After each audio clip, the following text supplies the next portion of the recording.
Oi, gente! Hoje a gente vai falar um pouco sobre juros, tá bom? Para o contexto para day trade. Vamos lá. Os juros, gente, eles referem-se a um lucro obtido ao emprestar dinheiro por um período específico. Para quem empresta, os juros funcionam como uma compensação pelo tempo em que o dinheiro emprestado não está disponível. Por outro lado, quem toma empréstimo ou realiza uma compra a crédito normalmente deve pagar uma taxa adicional pelo uso do dinheiro ou pelo parcelamento do valor total do bem. As taxas de juros, elas são determinadas por vários elementos, como a inflação atual, as condições do contrato ou o nível de risco percebido pelo credor. Geralmente, as taxas podem aumentar ou diminuir proporcionalmente ao nível de risco envolvido. Quando a gente fala em taxa de juros aqui no Brasil, a gente já pensa logo na Selic, tá bom? Então, no Brasil, os bancos utilizam uma taxa de referência fundamental, que foi estabelecida em 79 pelo Banco Central do Brasil, conhecida como taxa Selic. Essa taxa é também empregada para determinar as taxas de juros no setor comercial. Uma das formas de a gente acompanhar e saber quanto que está essa taxa, a gente tem esse site aqui, que é o Banco Central do Brasil, e dentro dele a gente tem o Comitê de Política Monetária, que é o Copom, que é o órgão ali, no caso, que vai definir qual é a taxa Selic, tá bom? Então aqui desse lado tem a tabela, né, que já mostra as possíveis datas. Geralmente essas reuniões acontecem em 2 dias, né? E como eu estou gravando o vídeo agora em maio de 2024, a gente tem essas datas aqui, tá vendo? Então vai ter no dia 7 e no dia 8. Lá no site, aqui desse cantinho, né, nessa tabela, no investing.com, já mostra aqui pra gente, tá vendo? Então, dia 8 de maio, aqui embaixo tá mostrando às 18 horas, né, taxa Selic. Por que que é legal, gente, saber essas datas? Da forma como eu aprendi, eu estou explicando para vocês. Como juros, né, define tudo, várias questões, tanto para investimento quanto para empréstimos, as questões do país, tudo, a gente precisa estar de olho nessa Selic. Pode sim ser um dia mais travado, pode ser um dia que às vezes não respeite, né, a análise. Então, por exemplo, a gente, né, também opera o mini índice. Pode ser que o mini índice fique um pouco travado, né? Às vezes o contexto mostra compra, ele fica lateral, mostra venda, ele dá compra. Tem que tomar um pouco de cuidado, porque a correlação pode não funcionar nessas datas, tá bom? Principalmente os DIs que a gente vai falar sobre isso. Então, os tipos de juros, né? No mercado financeiro existe diversas modalidades de juros, juros simples, compostos, juros reais, rotativos, tem vários. Isso aqui é só para vocês terem uma ideia que são muitos juros, né? E a Selic ela é muito importante para todos eles. E agora vamos falar do DI, que vocês já conhecem, eu falo do DI todo dia aqui nos meus vídeos, né? Então vamos entender um pouquinho, gente.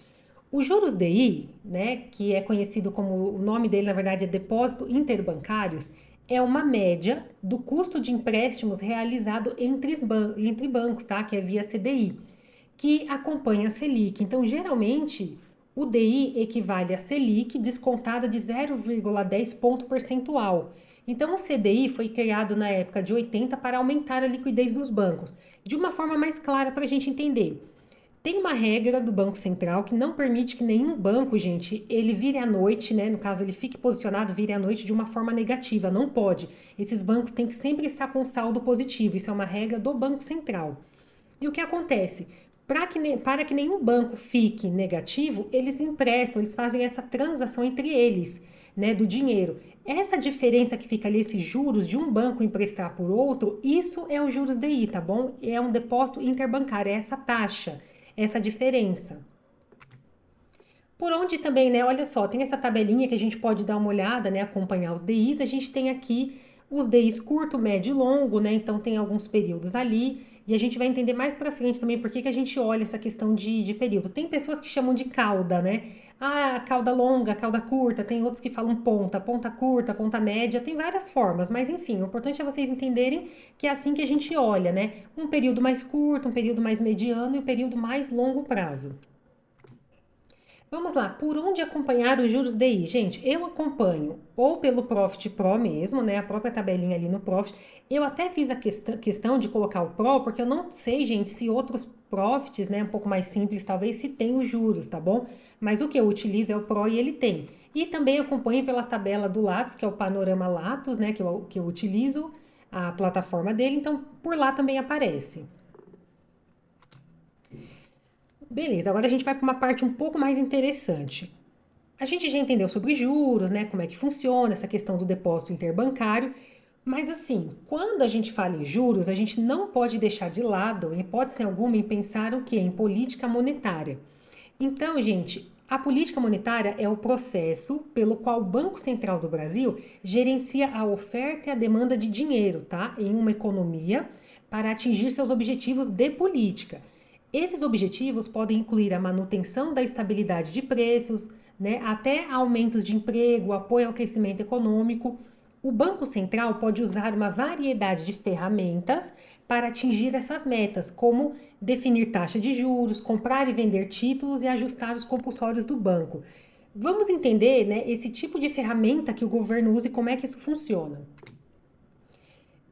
Já continuando, né, já uma extensão aí falando sobre política, nós temos esses dois tipos, né, que a gente pode chamar de política contracionista e política expansionista. Vamos entender como é que isso funciona até a gente conseguir juntar as peças, gente, do quebra-cabeça, até para a gente chegar lá no fim que vai ser o day trade, para a gente entender como é que isso funciona. Bom, falando um pouco sobre política contracionista. Nessa base, gente, nesse contexto, né, uma ferramenta ali que o governo usa, né, que tem como objetivo frear o mercado econômico, tá bom? Que está muito aquecido. E controlar questões como inflação e a circulação de dinheiro. Então, vamos lá, de uma forma objetiva. O governo entende que a inflação está muito alta, né? Está muito aquecida. O que, que o governo precisa fazer? Ele precisa desacelerar um pouco essa economia, dar uma freada nisso. Uma das formas, tá, do governo fazer isso, ele sobe os juros, até coloquei aqui em cima, ó. Ele sobe os juros para dar uma freada, porque daí o que acontece? O dinheiro fica mais caro, tudo fica mais caro, o custo. Então a população vai parar de consumir um pouco. Com isso dá uma freada na economia, tá bom? Então sobe juros para controlar a inflação. Essa é a forma ali da política contracionista. E a gente tem o outro lado, que é a política expansionista. Nesse caso, olha só, tem como objetivo, né, justamente promover o crescimento da economia. Então ele vai aumentar o consumo e fomentar investimentos. Neste caso, gente, o governo, né, junto lá com o Banco Central, o que, que eles fazem? Eles vão diminuir, vão cortar os juros, diminuir os juros. Automaticamente o que acontece? O dinheiro fica mais acessível, o dinheiro fica mais barato. Então o que, que eles precisam fazer? Corta os juros para todo mundo, né, começa a consumir de novo, aumenta o emprego, acontece começa a ter um aquecimento de novo. Então a economia ela pega aquele embalo positivo de novo. Então, em um caso ele vai precisar diminuir, outro caso ele precisa aumentar juros, tá bom? E por que que isso é tão importante? Então vamos agora para a nossa parte, né, que a gente já está finalizando esse vídeo. Gente, vamos lá. Vamos falar de um contexto de juros DI para mini índice, tá bom? Então, primeiro de tudo, a gente vai imaginar um cenário de inflação alta. Com uma inflação muito alta, a economia sofre, tá bom? Nenhuma economia fica assim bem, não é saudável ter uma inflação muito alta. Então, com a inflação alta, a economia sofre. Entra quem nessa jogada? O Banco Central entra, ele precisa subir os juros, nesse caso ele sobe juros, né? Em contrapartida, ele vai indo, na verdade, junto, né? Os DIs sobem porque eles acompanham a Selic, tá bom? Então, quando os DIs sobem, mostra que uma economia está desacelerando um pouco, né? Faz isso, na verdade, para desacelerar. Automaticamente, os setores tendem a desacelerar também. Quando eu me refiro a setores, eu estou falando vários, tá, gente? Medicação, a parte ali de commodities, tudo mesmo, todos os setores tendem a dar uma desacelerada. Automaticamente, né, nós temos o Ibovespa, que tem várias ações, incluindo commodities, tudo junto ali dentro, que a gente já sabe. Então, as ações dentro do Ibov pode perder um pouco o valor, que na verdade elas desaceleram, tá bom? E o mini índice pode cair. Então, de uma forma mais clara para day trade vamos pensar sempre no DI, né? Vamos olhar primeiro o foco para DI. Quando a gente vê o DI muito positivo, vamos pensar que tem alguma coisa errada, tá bom? Por algum motivo esse DI tá alto. Gente, juros alto mostra insegurança, juros alto mostra indefinição, incerteza. É assim que a gente tem que olhar para juros DI, tá bom? Então, tá aí uma explicação, e essa é a explicação por que que quando o DI sobe, a gente sempre pensa em venda lá no mini índice, né, no Ibovespa. Porque é toda essa questão, entendeu? É uma manobra que o governo faz e isso mostra alguma incerteza, alguma insegurança. Então, as bolsas tendem a cair quando, no caso, o DI está muito positivo, né? O mini índice tende a cair. E a gente pode perceber que, às vezes, rendas de forma fixa, elas tendem a ficar positiva, né? Então, quando o risco está muito alto, os DIs vão estar bem positivos, e aí vocês podem perceber que a probabilidade sempre é que o mini índice caia, tá bom? Vamos enxergar isso de uma forma contrária agora. Vamos imaginar um cenário de uma inflação mais controlada, mais de boa ali. O que acontece? O governo ele vai atuar com uma política expansionista, porque a inflação está controlada, o mercado, digamos assim, que a economia está muito fraca, sabe? Não está nada assim aquecida.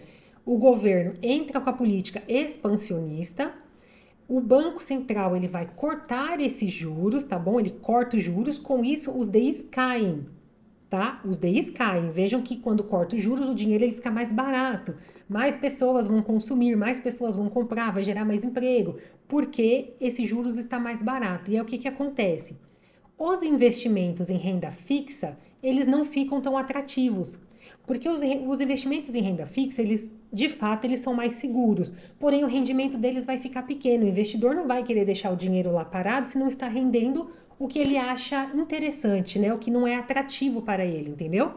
Automaticamente, os investidores, eles aceitam mais risco e eles vão para onde, gente? Renda variável.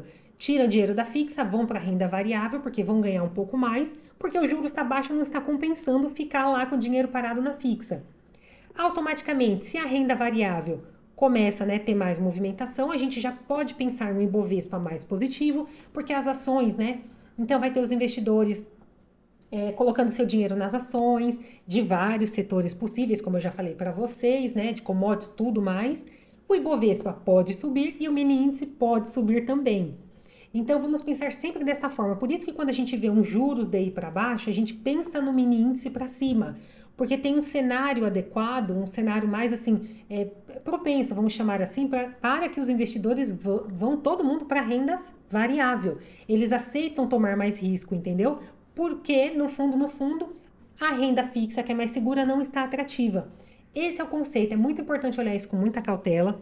Lembre-se, precisa olhar contexto, né? Juros DI, ele mostra insegurança, ele vai te mostrar incerteza do mercado, indecisão.